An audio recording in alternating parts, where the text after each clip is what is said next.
faptul că te dezvolți tu ca persoană, ajuți și societatea. În prezent, asociația desfășoară activitățile de voluntariat la asilul de bătrâni, satul seniorilor mini, dar și la Spitalul Orășănesc, pe secțiile de neurologie, chirurgie și boli cronice.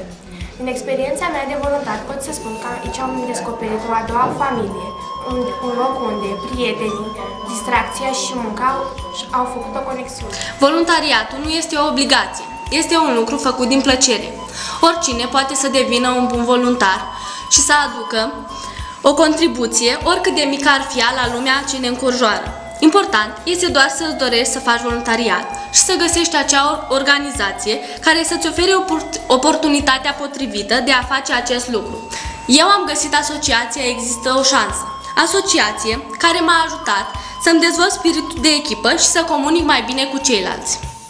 Când spunem voluntariat, spunem o nouă șansă. O nouă șansă acordată unor oameni, beneficiarilor. Voluntariatul este o experiență minunată, atât pentru noi, oamenii de rând, și folositoare pentru cei pe care îi ajutăm. Experiență pe care nu o știam înainte de a intra în această lume. O lume minunată, în care am descoperit mulți oameni extraordinari, care chiar au nevoie de ajutorul nostru. Cu ajutorul voluntariatului ne simțim folositori. Suntem mai responsabili, mai organizați. Pentru mine, voluntariatul este o etapă din viață pe care o parcurg cu multă mândrie, entuziasm, devenind astfel o persoană mai bună pe zi ce trece. Voluntariatul la Spitalul Orășenesc m-a atras, deoarece vreau să mă integrez în categoria oamenilor care vor să facă o schimbare, iar ajutând oameni în nevoie este modul perfect de a face acest lucru. Fiind voluntariat la asociația Există o șansă, am descoperit că, într-adevăr, dacă vrem, putem oferi o șansă. Sunt mândră să spun că sunt voluntar. Mă bucur că am ajuns la această asociație și că sunt un membru, un mic membru, dar totuși pot să particip, pot să ajut cu ceva. Și deși la început a fost ca un fel de hobby pentru mine, voluntariatul, acum pot să spun că chiar e ceva vital timpului meu liber. Adică nu știu ce aș putea să fac cu acest timp, decât să ajut pe cineva. E o mulțumire mult mai mare decât orice aș putea face. Deci mă bucur foarte mult că...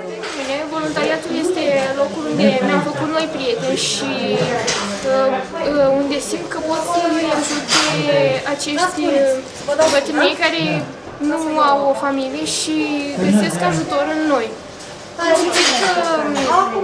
Știu că pot să ajut și îmi place ceea ce fac. Voluntariat. Un cuvânt, o grămadă de experiențe marcante, o grămadă de sentimente de nedescris în cuvinte, o echipă. Înainte de a afla de voluntariat, îl consideram o pierdere de timp.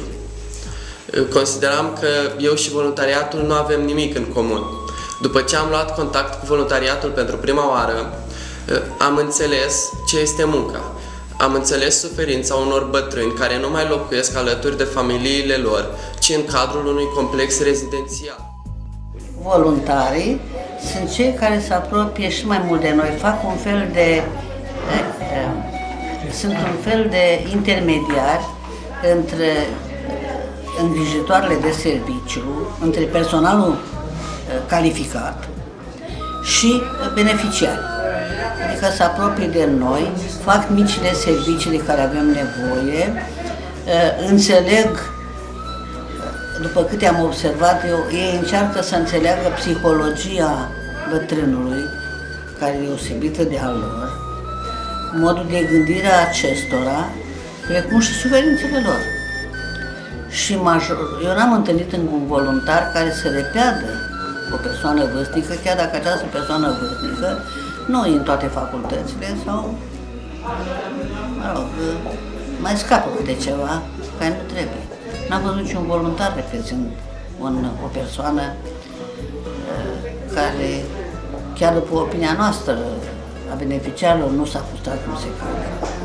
Și iar voluntari, adică ei ne ajută pe noi, concret.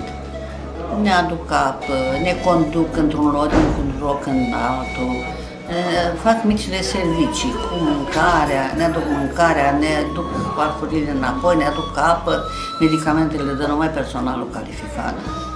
Și tot voluntarii ne ajută eventual, ne facem patul, ne ajută la plimbări, că acum nu ieșim datorită vântului, dar în mod firesc mai ieșim afară. Și cum eu sunt parțial nevăzătoare, pe mine mă ajută și parțial și surdă. Voluntarii, câte un voluntar știe că eu am aceste defecțiuni și mă pomenesc luată de braț și condusă acolo unde doresc, întrebată unde vreți să mergeți, doamnă. Păi vreau să mă plimb până la poartă sau până la chios sau să văd ce, să văd microferma. Că totuși e locul nostru în care ne trăim restul vieții, că după 80 de ani nici copiii nu-și mai convine să stai. Cum sunt eu de pildă cu 4 copii, mie nu-mi convine să stau, deși el poate, ei nu s-ar da înlături, dar mă dau eu în schimb, că nu vreau să le stinghedez viața, eventual să fie nevoit să-și ocupe timpul cu persoana mea, când eu am posibilitatea să stau aici în condiții superioare celor de acasă, în sensul asistenței. Eu acasă ar trebui să stau să chem pe cineva, să mă înțeleg prin interpret, pentru că nici nu văd bine, nici nu aud bine și persoana respectivă ori are o răbdare de fier, ori nu are ce căuta. Altfel îmi trebuie interpret. Cineva care să-mi cunoască mie referințele și să le transmit persoane care mă îngrijește. Ori aici, acești tineri care sunt pe băncile școlii, între clasa 10 și clasa 12. Cei din clasa 12 am înțeles că acum nu mai vin că se pregătesc pentru bacalaureat, iar cei din clasa 10 a 11 vin aici, veneau înainte în vacanța de primăvară, au venit în fiecare zi.